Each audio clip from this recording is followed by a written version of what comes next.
ჩვენ რა თქმა უნდა შევხედოთ უნდა ეტიკეტს, უნდა წავიკითხოთ რისგან შედგება ეს კიბორჩხალის ჭხილები.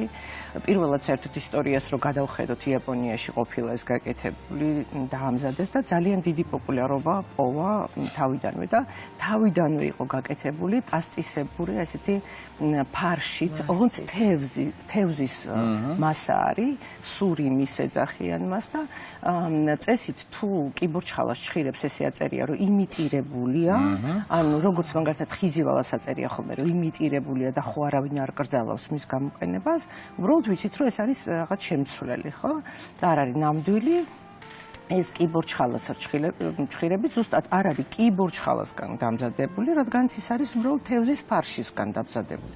ეს ამის შესახებ ჩვენ უნდა ვიცოდეთ და ამის შესახებ წარმოებელი თვითონ დეკლარირებასაც აკეთებს, იმიტომ რომ გიწერს შემადგენლობაში, რომ ეს არის თევზის ფარში, ანუ სული. რასაც ჩვენ არავინ არ ვკითხულობთ, ძალიან სწორი შენიშვნაა და ამიტომ ჩვენ გამოსვლებშიც უმთავრესი რაც არის ხოლმე, რომ თავად უნდა მივაქციოთ ყურადღება ჩვენ განათლებას, ეტიკეტის კითხვას, წავიკითხოთ ეს ეტიკეტი და დავინახოთ რომ რისგან არის და ჩვენ თუ სურვილი გვაქვს რომ მაინც კიბორჩხალას ჭხირები მივირთვათ, უნდა ვიცოდეთ რომ ეს არ არის კიბორჩხალასთან კავშირში. კი, კავშირში არის. იმაში თუ რა არის, რა შემადგენლობა. მაგრამ საშიში ხო, აი ნახე თევზია და ანუ არ ყოფილა ასეთი ცუდი. არა, ეგეთ საშიში ნამდვილად არ არის. აბა საშიში ფაქტორი რა შეიძლება იყოს? ნახეთ როგორ არის. საშიში ფაქტორი არის რომ პირველ რიგში უნდა შევხედოთ რა თქმა უნდა შემადგენლობას პირველი ნომერ პირველი უნდა ეწეროს თევზის, ასე ვთქვათ, ფარში და ხო, ანუ არ იყოს უნდა რაღაც სხვა ინგრედიენტი არ უნდა იყოს პირველი და შემდგომ უკვე სხვა საღებავები იქნება თუ რაღაც ინგრედიენტები რისგანაც შედგება. ეს საღებავები უნდა იყოს ნატურალური, ან უნდა იყოს ისეთი, რომელიც ჩვენს ქვეყანაში არსებობს ესეთი საღებავების და ინგრედიენტების საკუთარ დანამატების შესახებ 595 დადგენილება და აი ამ დადგენილებაში შემავალი ინგრედიენტი უნდა იყოს ან საკუთარ დანამატი. ამას სურსათის ეროვნული სააგენტო ამოწმებს და ჩვენ რა თქმა უნდა ესეთი დიდი ცოდნა სპეციალისტები ხო არ ვართ მაგალითად არ გვაქვს. თქვენ ხო არ შეგიძლიათ ჩვეულებრივ მომხმარებელს, ამიტომ ამის შესახებ ინფორმაციაში ჩვენ ვთვლით რომ ეს უკვე გადამოწმებულია და ამიტომ ხდება უნდა იყოს გადამოწმებული და არის ხშირ შემთხვევაში.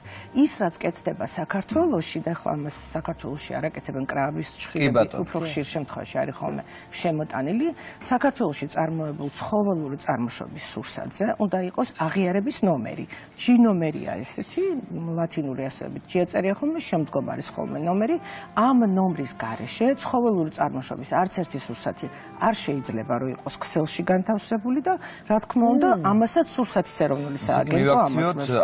G ნომერს ეტიკეტზე G ნომერს არის თუ არა აღიარებული. იქ დატანილი როცა არის ხოლმე გარკვეული ტექსტი, მართლა ცალკე სათვალეა იმისთვის საჭირო, სათვალეც არა ალბათ უფრო გამადიდებელი, რომ გაიგო რა წერია. მითუმეტეს ხედულობა თუ არა გვაქვს ესეთი წვრილი ასოები გავარკვიო. იმდენად პატარა შრიფტი არის. ხშირ შემთხვევაში მე გასწავლით ხმიქს როგორ მოიქცეთ. რადგან ხო თქვენ გადაუგოთ რომ მე მოწევ ახლოს რომ ნახო უწვრილესად დაწერილი ინფორმაცია. თუმცა საქართველოში და ნებისმიერ სხვა ქვეყანაში ვინც ეტიკეტს ესე აწარმოებს და სურსათს აწარმოებს, უნდა გქონდეს დაცული ზომა შრიფტის. ეს უნდა იყოს არაუმეტეს 1.2 მილიმეტრისა და ამიტომ უნდა იყოს ხილვადი. ამასაც სურსათის ეროვნული სააგენტოს ინსპექტორები ამოწმებენ და ისეთი უნდა იყოს რომ ჩვენ შევძლოთ ამის საკითხვა. თუმცა ახლა მხედველობაზეც ხო არ დამოკიდებული. 1.2 მილიმეტრი, აი მაგაზე უფრო მცირე ზომის, შეიძლება მხოლოდ აი საღეჭრე ზენზე ან ისეთ მოცულობით პატარა სურსათზე იყოს დატანილი და იქაც არის თავისი ნორმატივი 0.8 მილიმეტრი უნდა იყოს. ასე რომ ყველაფერს აქვს თავისი დადგენილება, კანონმდებლობა, რომელიც რა თქმა უნდა ყველა არ უნდა იყოს სასარგებლო მომხმარებლისთვის. ალბათ მნიშვნელოვანი იქნება შენახვა და ზოგადად მომზადების ტექნიკაც, ხო? ესეც რა თქმა უნდა. საამისოთაც ისევ უნდა მივმართოთ ეტიკეტს, წავიკითხოთ მომხმარებლის მიერ რეკომენდაცია რა არის გაწეული და მხოლოდ ამის შედეგად იქნება ჩვენს მიერ დამზადებული სურსათი უსაფრთხოდ, უვნებელი და ამიტომ წავიკითხოთ ეტიკეტი, რაც მნიშვნელოვანი არის. იმიტომ რომ ერთი და იგივე ვთქვათ პროდუქტი შეიძლება სხვადასხვა მწარმოებელს, სხვადასხვა ასე ვთქვათ დანიშნულებით კონდეს და შეიძლება ზოგი იყოს თერმულად დასამუშავებელი, ზოგი იყოს ვთქვათ პირდაპირ გაყინულია ცივად მისართმევი გამოსაყენებელი. გასასვლელი, ამიტომ უნდა ვიცოდეთ ეტიკეტის კითხვა. ძირითადად ეს კიბორჩი ხალიჩხილები სალათებში უფრო ძირითადად არის სალათებში, მაგრამ მაღაზიებშიც რო შევდივართ, ხდება იცით როგორ დახზე, მაცივრის დახზე, არასაყიდულეში. სამაცივრე პროდუქტია. ისიც თუ არის 0-დან 6-მდე შესანახი, მაცივრებშიც არსებობენ ესეთი ხარისხის მენეჯერები, ვინც მაგას და სურსაცმლებლობის სპეციალისტები, ვინც მაგას ამოწმებს და იმის გარდა რომ ვადა შეამოწმონ, აუცილებლად ამოწმებენ პროდუქტი რა ტემპერატურაზე უნდა იყოს შენახული და დებენ ზუსტად იმ დახლზე, სადაც უნდა იყოს ეს პროდუქტი განთავსებული. ამიტომ ვენდოთ, ასე ვთქვათ, თვითონ წარმოებელს წავიკითხოთ ეტიკეტი, ვადა შევამოწმოთ და თუ ჩვენ რაღაც პრეტენზიულები ვართ ეს ასე ვთქვათ სურსათის მიღების მიმართ წავიკითხოთ ეტიკეტი და გავიგოთ რისგან შედგება ეს პროდუქტი და შესაბამისად უკვე ჩვენი სურვილისამებრ შეგვიძლია ან მივირთვათ ან არ მივირთვათ ესეთი პროდუქტი. ახლა გადავინაცვლოთ სხვა დახთან, გაბატონებია და მოვიძიოთ ზეხვეულის ამბები, იმიტომ რომ რაღაცა სეზონიც მოდის ისეთი, ხო, რაღაცა თითქოს უფრო აქტიურდება ასეთი ტიპის პროდუქტები. თან სწრაფი სამუშაო სეზონიც დაიწყო. რას მივაქციოთ ყურადღება ზეხვეულის შერჩევისას, იმიტომ რომ ასორტიმენტი საკმაოდ დიდია ხოლმე, ფერთა გამაცხვა და სხვა.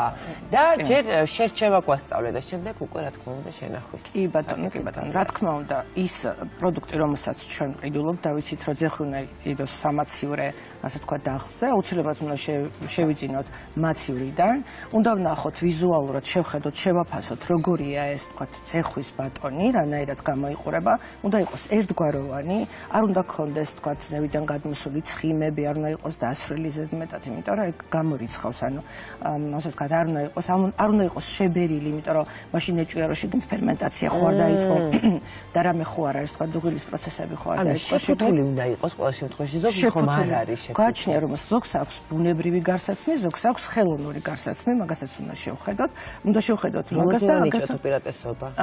მაგასაც იცით როგორ არის, რა გვიყვარს ჩვენ, ანუ შეიძლება გვიყვარს რაღაც ხელოვნურ შეფუთვაში და ის მოიშლება ზევიდან და თუ თქვათ შევიძინეთ ხელოვნური შეფუთვით და ჩვენ გვინდა რომ მოვხსნათ ეს და ან თქვათ ბუნებრივი შეფუთვით უნდა მივაქციოთ ყურადღება, რამდენად თავისუფლად იგრძნობა ეს ზედაპირი. ეს კარგია? ცუდი არის თუ არის ასე ვთქვათ ბუნებრივ გარსაცმლში და ზევიდან ვთქვათ ეს თუ ეცლება, ის ადვილად არ უნდა სცილდებოდეს ზედაპირს, იმიტომ რომ თუ ადვილად სცილდება ზედაპირს, შეიძლება ეჭვი შევიტანოთ, რომ ის იყოს მოძველებული უკვე და გაჭრისას თუ მტვრევადია ეს ასე ვთქვათ პროდუქტი, ის აუცილებლად უნდა ვიფიქროთ, რომ ან ჭარბი რაოდენობით სახამებელია მასში, იმიტომ რომ ხორცი ეგრე მარტივად მტვრევადი არ არის და ამ გადატეხვაზეც უნდა შევხედოთ ყურადღება. აგრეთვე თვითონ ვაქცევთ ხოლმე გადანაჭერზე ყურადღებას, ძალიან ბევრი ბუშტები არ უნდა იყოს, ჰაერის ბუშტები, ეს იმას ნიშნავს, რომ ხო, ანუ ვაკუუმში მოქცეული. ნახეთ როგორ არის, რომ გავჭრით ძეხს, ის უნდა იყოს ერთგვაროვანი, აი პატარა დარჩენილი ბუშტულები, ეხლა შეამჩნიათ, შეხედეთ ხოლმე, როგორ გამოიყურება ძეხვის ზედაპირზე, ის უნდა იყოს ერთგვაროვანი და მას არ უნდა ქონდეს ჩანართები ეს ჰაერის, იმიტომ რომ ეს იმაზე მეტყველებს, რომ კუტერირება როცა ხდებოდა და გაერთგვაროვნება ხორცის სხვადასხვა ინგრედიენტებთან, ის კარგად არ იყო გადარეული, ანუ კარგად იყო შერეული ერთმანეთთან და აი აქედან გამომდინარე, აი ამ ყველაფერს ყურადღება უნდა მივაქციოთ და რა თქმა უნდა სურნელს, რომ არ უნდა იყოს ქიმიური, ასე ვთქვათ, რაღაც სურნელი, ფერს უნდა შევხედოთ. სურნელი ეს ის ფაქტორია, რომელთაც ხშირ შემთხვევაში მომხმარებლები ვირჩევთ ხოლმე. სანელებლების სრულად შეფუთული როა, იქ სულ არ არის სურნელი. მაინც არის, იმიტომ რომ თქვენ რო ძეხვის საწარმოში როდესმე ერთხელ მიხვიდეთ, იქიდან რო გამოდიხართ, ტანსაცმელზეც კი სურნელი გაქვთ აი ამ ძეხვეულის და სოსისების. ამიტომ რაღაც ესეთი არომატები შერჩენილი აქვს აუცილებლად და უნდა შევხედოთ ხოლმე ამ ბატონებს. თქვენ კიბორჩ ხალიჩხილების შემთხვევაში შიგ თავზე გაგვამახვილებინეთ ყურადღება და ნომერ პირველი, ასე ვთქვათ, ინგრედიენტების რიგითობით უნდა იყოს შიგ თავზე. აქ რას მივაქციოთ ყურადღება? ამ შიგ თავს და სოსისზეც ვისაუბროთ. კი ბატონო, ან თვითონ ძეხსაც უნდა ვიფიქროთ, ძეხვი ხორცისგან ხოლმე იყოს დამზადებული და შესაბამისად ჩვენ უნდა შევხედოთ ინგრედიენტების ჩამონათვალს. რისგან არის დამზადებული? ხო გვაინტერესებს. შევხედოთ, არის ის საქონლის ხორცის, ღორის ხორცის, ქათმის ხორცის. გარედანაც აწერია დიდად ხოლმე, არა? ეტიკეტზე, აი ზოგ მწარმოებელს თვითონ ქათამიც ახატია, ან ღორი და საქონელი, ან შეფუთვაზეც ახატია ხოლმე ზოგ მწარმოებელს და ზოგს უბრალოდ წერია და ჩვენ თუ სურვილი გვაქვს რომ მივირთვათ ქათმის მექანიკურად განცალკევებული ხორცისგან თქვა დამზადებული სოსისი ან ძეხვი ну მაშინ უნდა ვიყიდოთ თუ არა და წავიკითხოთ და გავარჩიოთ რისგან არის დამზადებული რას მოვერიდოთ ინგრედიენტებში ჩამონათვალში უნდა იყოს საქონლის ხორცი, ღორის ხორცი, უმთავრესად ქათამიც ძალიან კარგია. თუ სურვილი გვაქვს რომ მექანიკურად განცალკევებული ხორცი და თუ ვიცით რა არის მექანიკურად განცალკევებული, ანუ მექანიკურად გადამუშავებული ხორცი არის ხორცი, რომელიც შედგება სხვადასხვა ნაწილებისგან ქათმის. ანუ ეს აუცილებლად თქვათ ფილე არ არის, ეს არის ხო, დანარჩენი არაძლები, არამედ დანარჩენი ხორცი, რომელიც შეიძლება შეწვისას ჩვენც რო ზედმეტი რაღაცები გვჩება ხოლმე ხორცი და აი რაღაც ახლოს ძვალთან რო არსებობს რაღაც ნაწილები, აი ესეთი ნაწილებისგან გადამუშავებული ხორცი. მათ შორის ხრტილები, მაგრამ ეს იმას არ ნიშნავს, რომ ეს სახიფათო, ეს იმას ნიშნავს, რომ ეს არის მექანიკურად გადამუშავებული ხორცი და არ არის პირდაპირ სულაც არ არის ცუდი, მე ძალიან მეუყვარს ხრტილების გრატონი. თუმცა თუ ჩვენ არ გვინდა ესეთი ხორცის მირთმევა, რაღაც გავნაცვლდეთ, წავიკითხოთ, რისგან შედგება, როგორია და ვიყიდოთ ისეთი, რომელიც ძალიან სწრაფად გვასწავლეთ ზეხვი შენახვა, იმიტომ რომ როგორც ჩანს ამოვწურეთ რა თქმა უნდა გქონდეს მაცივარში, სამაცივე პროდუქტი თუ ამაცივარში უნდა შევინახოთ, სოსისთან დაკავშირებითაც გარსაცმში არ მოუხარშოთ, იმიტომ რომ ზოგ შემთხვევაში აი შეფუთვა არ არის განკუთვნილი თერმული დამუშავებისთვის, ხო, ის როდესაც მუშავდება თერმულად, ხო, ვიცით რომ სოსისიც და ძეხვიც არის უკვე თერმულად დამუშავებული და ამიტომ იქ ისეთ ტემპერატურაში მუშავდება გარსაცმში, რომელიც ზიანს ამ სოსისს არ მიუტანს და ჩვენ ის უნდა ჩავაღდოთ წყალში და კიდე დიდხანს უნდა ვადუღოთ და არ ვადუღოთ დიდხანს 3-4 წუთი საკმარისია ხოლმე და ამიტომ შევეცადოთ რომ მოვაცალოთ ეს გარსაცმი და მხოლოდ ამის შემთხვევაში მოვათავსოთ და შევათბოთ და მოვადუღოთ აი ესეთი თქვაც ეს და თვითონ რაც შეეხება ძეხვს, ანუ გერმეტულად შევინახოთ მაცივარში? გერმეტულად დავხუროთ. ნახეთ როგორ არის, ჩვენ თუ უკვე დაჭრილ ძეხვს ვყიდულობთ, ის აუცილებლად უნდა იყოს შეფუთული, გადავგრინოთ სახში და ისე შევინახოთ. თუ ძეხვის ბატონი ვიყიდეთ, იმასაც თავზე მოვახვიოთ რაღაც, რომ მაცივრიდან რამე მეორადი დაბინძურება არ მიიღოს და იყოს ჰერმეტულად შენახული.